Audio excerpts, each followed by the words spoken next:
Tonight, we report on a prison sentence for a man involved in a 2013 murder, and efforts continue to help fund Moses Lake 4th of July fireworks.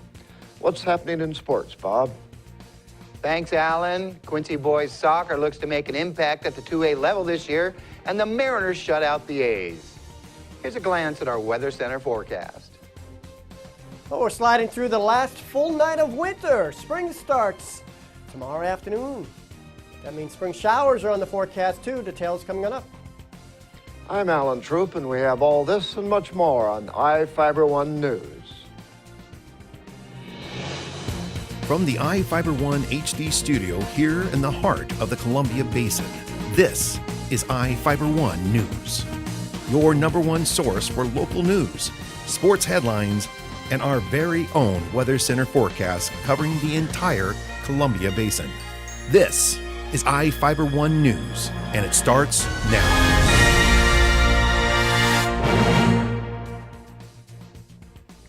The driver in a 2013 murder in Moses Lake is serving more than 6 years in prison.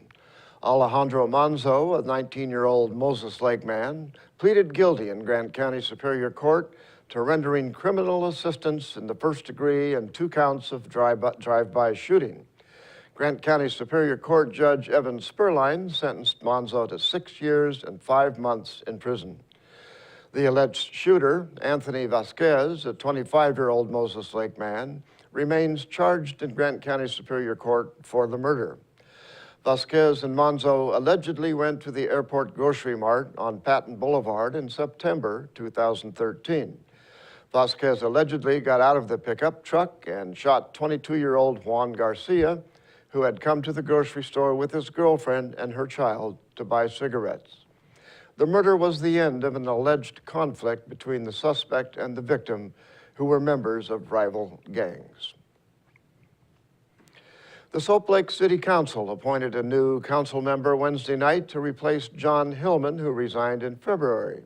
Reporter Jeff Chu has the details. Hi, Steve Wellen. Steve Wellen took a seat on the Soap Lake City Council after the council appointed him Wednesday night. Wellen, who has been a Soap Lake resident for about 20 years, took the seat held by Councilman John Hillman, who resigned in February because of health issues.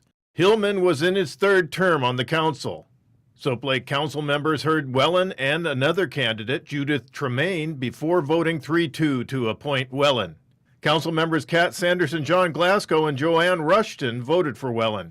Those preferring to appoint Tremaine over Wellen were Council members Robert Brown and Keith Hagland. Mayor Pro Tem Candace Lair was absent. Tremaine said she was a retired tax consultant and IRS officer who, as an artist, supports development of the Soap Lake arts community. Wellen told the council about his experience in the private sector. I moved over here as a part-timer.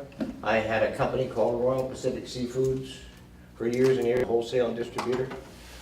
I sold that, came over here permanently 10 years ago. Thought I'd be happy retired. Lasted about a week. Went up to Walmart to get an hourly job, ended up as a manager. 10 years there. The company I owned was running about $12 million a year, $13 million a year. I did my own budgets. Familiar with transportation, familiar with running big crews. I've got a BA from Central, almost a master's. Honorable discharge, 4 boys. I raised over here. Wellen is a McKay Healthcare and Rehabilitation Center hospital board member in Soap Lake, along with his wife, Jeannie Dillenberg. Wellen said he will continue with the McKay board for the remainder of his term and decide if he can do both jobs. Wellen said his focus will be to bring more revenue to the city of Soap Lake. I'd like to see more businesses coming here. If it's an arts community, that's fine, but we need to defray some of the taxes that we're paying. We need to have more of a base, I believe. Wellen agreed with Tremaine that Soap Lake was meant to be an arts community, and he said he was pleased the council improved downtown with a streetscape project. I'm Jeff Chu for iFIBER 1 News. Moses Lake police are looking for a man who allegedly strangled his girlfriend and 2-year-old daughter Tuesday afternoon. Andrew Thompson, a 28-year-old Moses Lake man, was reportedly in an argument with his 25-year-old girlfriend at a home in the 800 block of East Hill Avenue. Thompson allegedly strangled the woman and the child. Thompson also allegedly covered the woman's mouth with a pillow and put a pair of scissors to her stomach before fleeing the home. Police reportedly found several bruises on the woman's face. Anyone with information is asked to call the Moses Lake Police Department at 509-764-3887. And now we take a look at people being sought by law enforcement. This is Sheriff Tom Jones with the Grant County Sheriff's Office. Each of the people you see here have a warrant for their arrest. If you see any of these people, we ask you do not attempt to detain or apprehend them, but call us at 509-762-1160 or send us an email at crimetips@co.grant.wa.us. If the person is presenting a danger, call 911. With your help, we can bring these people to justice and make our community safer. We'll be back right after this.